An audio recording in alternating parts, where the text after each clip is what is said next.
شباب تونس اليوم منشغلون بصراع عظيم جدا جدا.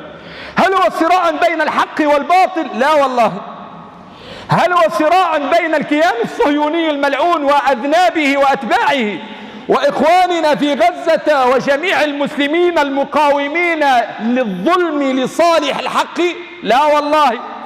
هل هم منشغلون بالصراع بين بني آدم والشيطان عليه لعنة الله؟ لا والله. هم منشغلون بصراع أهم بالنسبة إليهم، وهو صراع بين زوز ولاد من المكنين وواحد يسكن من بنزرت يعيش في كندا، قابلوا في أريان ياكلوا بعضهم بتراحة. والشباب حدث وقاوي تحلل واعطوه تراحة وما اعطوهوش، وظلموه وما ظلموهوش، وتحاموا فيه وما تحاموش، والاخر جاب انصار والاخر جاب زلالط، والشباب يتبع يجي يقول يا شيخ يا شيخ تفضل ما سمعتش اش ثم لاباس انتصرت غزة